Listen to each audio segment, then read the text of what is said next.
I know. This is it. Let's get into it. I am not nervous when I do this show. I typically I'm pretty comfortable speaking in front of the camera and stuff like that. I'm a little tense for this. Are you really? What's the most? What are you? Because this is weird for me. Like this is like Yeah.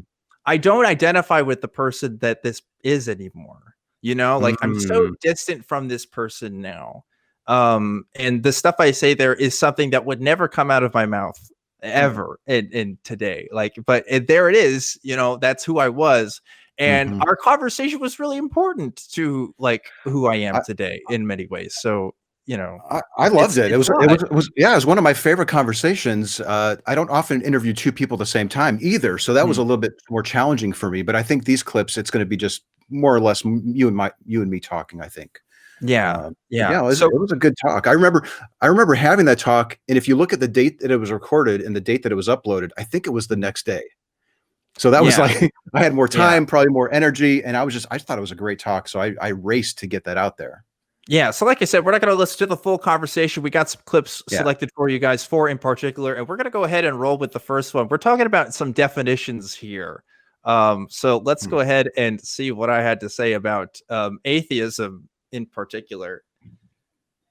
How do you define an atheist? How do I define an atheist? I would say one who recognizes, I would say, because, you know, there's some people who are agnostic, and I think that's different because they're still searching. I would say an atheist is someone who is sure that there is no spiritual or religious phenomenon out there, that anything can be explained through the powers of science or like observable evidence.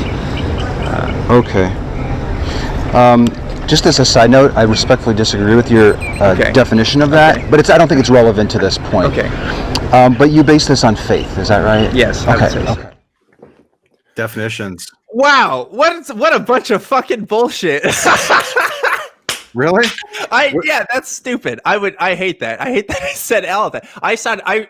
Look how hard I tried to sound so smart too. Like I don't know. First of all, like I want to point out the reason I'm still rocking the church camp tan in there, you know, you tell I've been trying to work out and stuff like that. Like even just looking at myself there compared to now is just so I don't know. Go ahead. You guys see I have the advantage because in that video, it's just you and the other fellow. I'm not even in the shot. I don't cut away to another shot where you can probably see me standing there maybe in dad shorts and flip-flops and probably a tan as well, you know, and a baseball cap and all that stuff. But no, I honestly, I listened to that clip earlier today and I thought that's not really that bad of a definition for atheist. Like it kind of straddled the discussion about supernatural and you talked about certainty and that type of thing. So, but it wasn't perfect, but I didn't want to battle with you about it either because I'm not out there to battle. But I was like, okay, if I upload this video and I don't address this mistaken definition, at least, you know, my perspective, this definition of atheist, that I'd probably get some backlash and you would probably get some backlash in the comments too, if I didn't address it. So I was like, let me just acknowledge that there was an issue with that definition, but I'm not going to really dwell on it too much. Go ahead, Ben. Go ahead. Yeah, I was going to say, it's like, in that instance, you were comparing atheism with materialism, which I'm sure most people in the audience would know that, you know, atheists can have all sorts of spiritual beliefs that just don't involve a God. And so it's just like, it's interesting to watch you grow and recognize that later on. And then Anthony kind of laying the little Easter eggs for the audience that, you know, would probably catch that. I realized that was something that you did once in a while. You even used the word wager in another instance just to key us. So as a super fan, I enjoyed catching those. I said a lot of things. I think what struck out to me in this particular clip was that I said an agnostic is someone who's still searching. How fucking presumptuous was that? I mean, like I think that was a reflection of the attitude that just Christianity was just like the answer, you know, that it was the conclusion that people should get to, you know, and I may have been more like, it may have been more obvious in my speech there, but I think you see that a lot with people. Now, but also, yeah, that conversation also, if I remember afterwards, we talked after that, a couple years after, and I remember you saying that when I took the time to explain what I thought those words really meant, that you actually reported that was useful. So that actually ended up changing the way I became a little bit more open to sharing my perspective and perhaps even gently correcting people on certain things that seem kind of like obviously mistaken, especially because of the audience watching and that type of thing. But so like you've grown from that video, but I've grown also. It's helped me improve and be more comfortable pushing back a little bit when somebody says something that just isn't quite right. You know, not only for the benefit of the audience, but for the person that I'm speaking with. And it sounded like after the fact when we talked, that explanation of how I saw those two words was actually helpful to you. Yeah, no, definitely. Your explanation of like your understanding was pretty groundbreaking in the sense that I had never heard anybody say that out loud or say that was kind of their understanding. What was the big thing? The big thing was like the differentiation between atheist and agnostic, like how those are really two separate words. So what we're talking about here for people who haven't seen the whole clip, because we didn't actually play this part, but right afterwards, I had asked about your definition of these words, and you were kind of hesitant to kind of give me that. Yes. What do you mean by that word? Yeah. Right.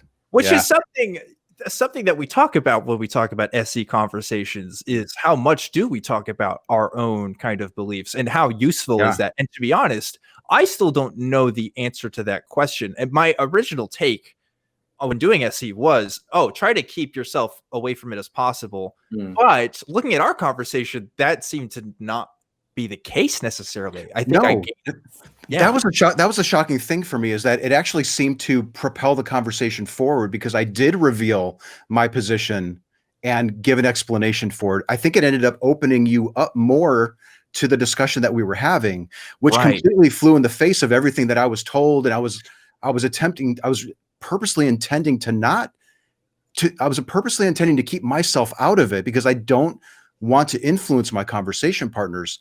However, when you upload videos where you're demurring on questions that you're asked directly, it could seem like you're holding something back and being deceptive and manipulative. But so it's like trying to find that right balance of, you know, revealing your position, but not to the point where you're swaying anybody. Because I don't want to. This isn't a persuasion technique from my point of view. It's a revealing technique. It's to help you reveal how you came to your certainty that this is true. So I'm sort of a purist in that regard, but that was one of those keystone or milestone conversations for myself where, it caused me to rethink the way that I was going about doing SE. So if you have that good foundation of a working conversational relationship with that person, you can kind of say, here's my understanding of this word, and here's how I've heard people use it. That way you're revealing your understanding, not necessarily that you think that the other person's using it wrong. You could even frame it as a question, like, what would you think about a person who used the word this way? Might you agree with that? Or, how else could we use that? Yeah. But that foundation of just being on a good page, on the same page, and not being argumentative as you do that. Yeah. I think as I was doing SE more and more, you become more confident with how you can explain your position in a way that it's not going to cause people generally to become defensive. So it was great. It was great all around. I'm glad that conversation happened for a variety of reasons. I wouldn't be here if we hadn't had it. Yeah, for sure. And I want to go ahead and get to the next clip. I didn't say this earlier for those who are wondering and interested, but I'm turning 25 this weekend on Sunday. I was 19 when we had this conversation. This was 5 years ago. Wow. We did this. So that blows my mind, dude, because my daughter just she's at university now. She's 19. So the thought of somebody approaching her or her stopping to have a conversation with somebody, that goes through my mind now. Like, would she be prepared how would she do if somebody asked her to stop and share one of her deeply held beliefs? Probably better than me. I thought you did good, dude. Honestly, I thought you did great. I think I did the best I could for what I knew and for what I believed. I think I was sincere actually, I wasn't completely sincere, which we'll talk about and on one thing in a bit. But yeah, let's keep going with this.